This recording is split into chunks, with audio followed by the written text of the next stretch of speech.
இயேசு கிறிஸ்து தன்னுடைய வாழ்க்கையில் ஏறக்குறைய 20க்கும் மேலான நபர்களுடன் உரையாடல் நடத்தியிருக்கிறார். அந்த அனைத்து உரையாடல்களிலும் மிக உயர்ந்த சிகரம் போன்றது நிக்கோதேமுவுடன் நடத்திய உரையாடல். இந்த உரையாடலில் கிறிஸ்தவத்தின் அடிப்படை சத்தியங்களை நாம் அறிய முடியும். மிகச்சிறந்த இறையியல் கோட்பாடுகளை இந்த உரையாடலில் நாம் பார்க்க முடியும். சபைகள் கட்டாயம் பின்பற்ற வேண்டிய அஸ்திபார உபதேசங்களை இந்த உரையாடலில் நாம் கண்டுகொள்ள முடியும். இந்த உபதேசத்தை தவிர்த்துவிட்டு கிறிஸ்துவத்தினுடைய அடிப்படை கோட்பாடுகளை நாம் வரையறுக்க முடியாது. மறுபிறப்பு, தண்ணீரினாலும் ஆவினாலும் பிறக்கும் உறவு, கடவுள் உலகத்தை நேசித்த அன்பு போன்ற பல ஆவிக்குரிய சத்தியங்களை உள்ளடக்கியது இந்த உரையாடல். இதை பற்றிய ஒரு வேத பாடம் கேளுங்கள், பயன்பெறுங்கள். ஆண்டவராய் இயேசு கிறிஸ்து நாமத்தில் உங்களுக்கு என்னுடைய அன்பின் வாழ்த்துக்கள். உங்கள் சிந்தனைக்கு என்கிற என்னுடைய யூடியூப் செய்திகளை ரெகுலராக கேட்டு வர உங்களுக்கு என்னுடைய நன்றியை தெரிவித்துக் கொள்கிறேன். இந்த செய்திகள் உங்களுடைய ஆவிக்குரிய வாழ்க்கையில் பயனுள்ளதாக இருக்கிறது என்று நீங்கள் கருதினால் எந்த செய்திகளை மற்றவர்களுக்கு அறிமுகம் செய்து வைக்கும்படியாக கேட்டுக்கொள்கிறேன்.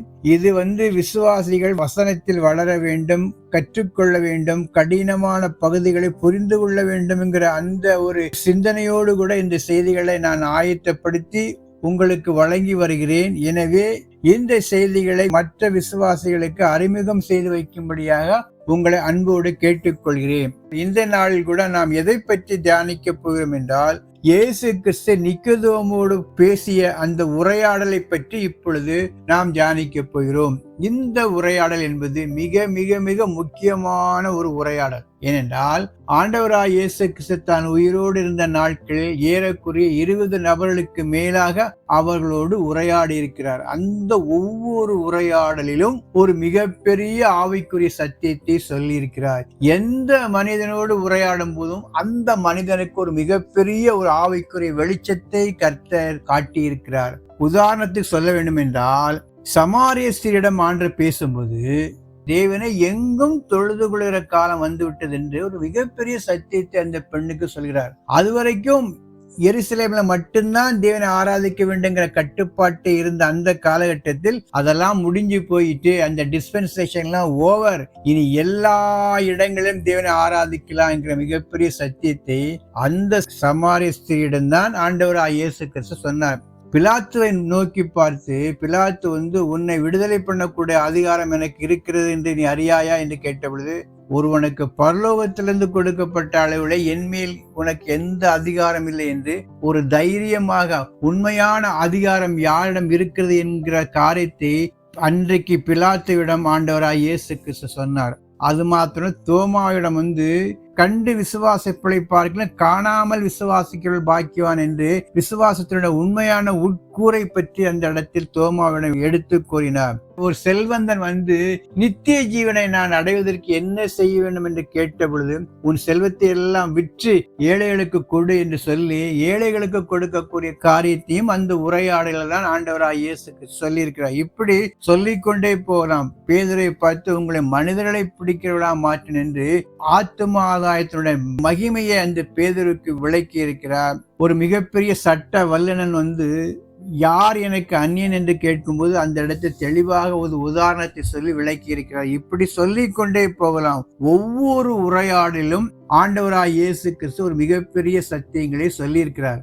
ஆனால் இவர்கள் எல்லாவற்றிலும் பார்க்கலாம், ஒரு கிளைமாக்ஸ், ஒரு டயலாக் எதுனா, ஆண்டவராய் இயேசு கிறிஸ்து நிக்கோதேமுவோடு பேசிய அந்த உரையாடல் தான். இதுதான் மறக்க முடியாத ஒரு உரையாடல். எத்தனையோ பேரிடம் பேசியிருந்தாலும் இந்த இடத்தில் சொல்லப்பட்ட சத்தியங்கள் புதிய ஏற்பாட்டினுடைய அடிப்படை உபதேசங்களை ஆதாரமாக கொண்டிருக்குது. கோர் பிலீஃப் என்று சொல்லக்கூடிய பேசிக் டாக்டரின் இந்த உரையாடலில் காணப்பட்டிருக்குது. இதை நான் சற்று ஆழமாக தியானிக்கும் பொழுது பல சத்தியங்கள் நமக்கு வெளிப்படுகிறது. இந்த சத்தியத்தின்படி சபைகள் தங்கள் சபைகளை அமைத்துக் கொண்டால், விசுவாசிகளை இணைத்துக் கொண்டால், அதுதான் மிகப்பெரிய ஒரு அந்த சபைக்கு ஆசீர்வாதமாக இருக்கும். அத்தனை பெரிய சத்தியங்களும் இந்த ஒரு உரையாடலில் காணப்படுகிறது. குறிப்பாக இதில் 5 காரியங்களை நான் பார்க்கிறேன்.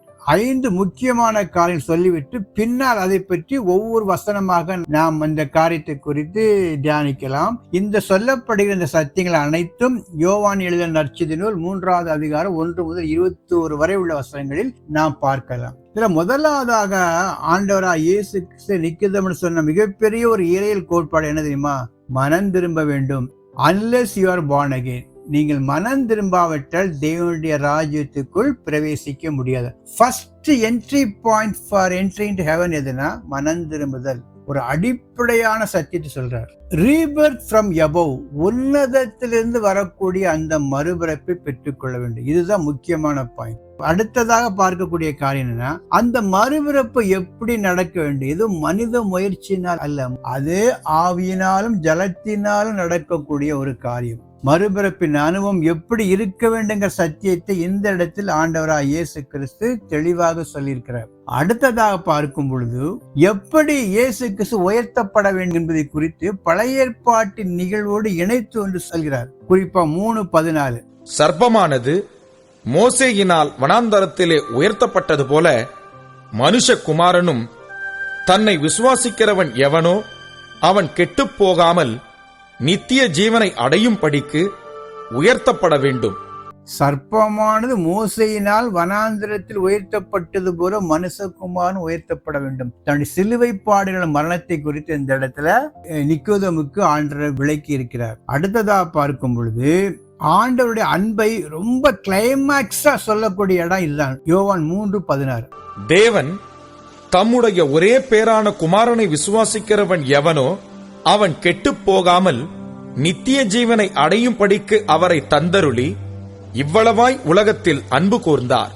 நம்மேல் பிதா வைத்த அன்பு எவ்வளவு உன்னதமானது, உயரமானது, ஆழமானது என்பது இந்த ஒரு வசனமே நமக்கு போதும். தேவன் தம்முடைய ஒரே பேரான குமாரன் விசுவாசிக்கிறன் எவனோ அவன் கெட்டு போகாமல் நித்திய ஜீவனை அடையும்படி அவரை தந்தருளி இவ்வளவாய் உலகத்தில் அன்பு கூர்ந்தார் என்கிற மிகப்பெரிய சத்தியத்தை பெற்றுக்கொண்டவன் யார் என்றால் நிக்கோதேமு தான். வேற யாருக்கும் கிடையாது. அந்த நடு ராத்திரில ஆண்டவரை சந்தித்த அந்த நிக்கோதேமுக்கு சொன்ன வார்த்தை எதுவென்றால் இந்த மிகப்பெரிய சத்தியம், மிகப்பெரிய ஒரு ஆழமான அன்பை குறித்து பெற்றுக்கொண்ட மனிதன் யார் என்றால் இந்த நிக்கோதேமு தான். அப்படிப்பட்ட உரையாடல் தான் இந்த உரையாடல் காணப்படுகின்றன. அது மாத்திரம் இல்ல, இதுல மனிதனுடைய பொறுப்பை குறித்தும் சொல்லப்பட்டிருக்கு. ஏதோ மனிதனுக்கும் பொறுப்பே இல்லை என்று சொல்ல முடியாது. என்னதான் ஆண்டவன் ரட்சித்தாலும் கூட மனிதனுடைய பொறுப்பை குறித்தும் இந்த இடத்தில் சொல்லப்பட்டிருக்கிறது.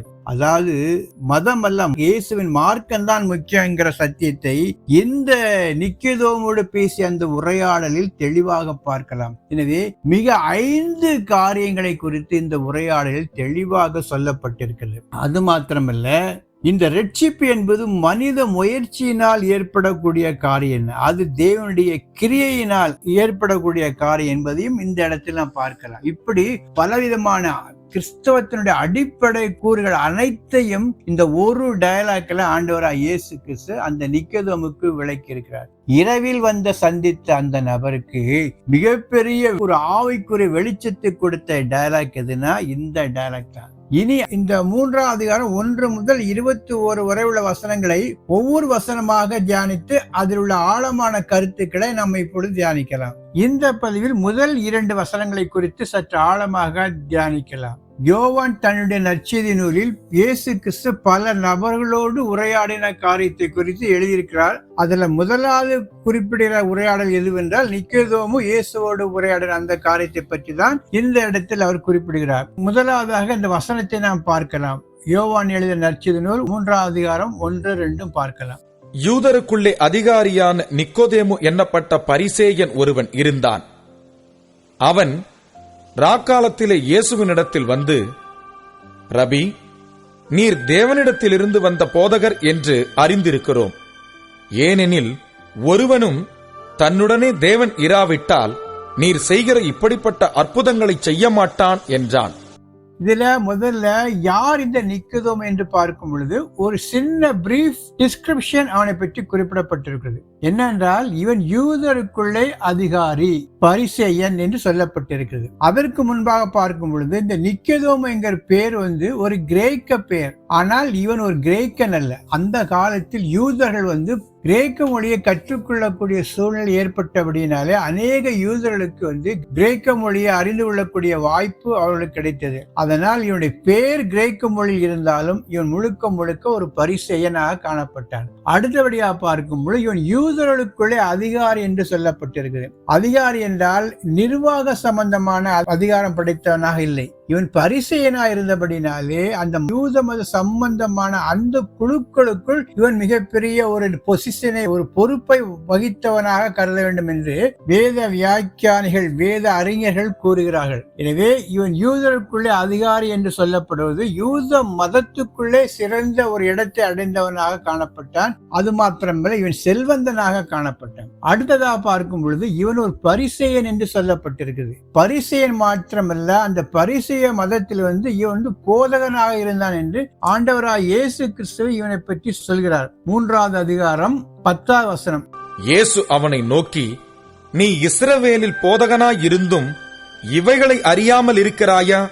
ஆண்டவரே என்ன சொல்றார் என்றால், நீ இஸ்ரவேலிலே போதகனாயிருந்தும் இதெல்லாம் தெரியாதான்னு கேட்கிறார். அப்படி என்றால் இவன் ஒரு பரிசேய மதத்தில் இருந்தாலும் யூத மதத்தில் ஒரு போதகனாக காணப்பட்டான். யூத மதத்தினுடைய முறைமைகள், அதனுடைய ஒழுங்குகள், கட்டுப்பாடுகள் எல்லாவற்றையும் பின்பற்றி ஒரு சிறந்த பரிசேயனாக காணப்பட்டான். எப்படி பவுல் சிறந்த பரிசேயனாக காணப்பட்டானோ அது போல இந்த நிக்கோதேமும் தன்னுடைய மத வழிபாடுகளில், மதத்தை பற்றியுள்ள காரியங்களில், சடங்காச்சாரங்களை பின்பற்றுவதில் சிறந்து விளங்கி ஒரு சன்மார்க்கமான ஒரு பரிசேயனாக காணப்பட்டான் என்பதுதான் இவனை பற்றி நாம் புரிந்து கொள்ளக்கூடிய காரியம். அடுத்ததாக பார்க்கும் பொழுது இவன் ராக்காலத்திலே வந்தான் என்று சொல்லப்பட்டிருக்கு. முதல்ல அதற்கு முன்பாக ஒரு காரியத்தை யோசித்து பார்க்க வேண்டும். ஏன் இவன் இயேசுவிடம் வர வேண்டும்? வரலாற்று பின்னணியை பார்க்கும் பொழுது மல்கியா தீர்க்கதரிசி காலத்துக்கு பிறகு இயேசு கிறிஸ்துவின் பிறப்பு வருத வரைக்கும் கர்த்தருடைய வார்த்தை வெளிப்படவே இல்லை. அந்த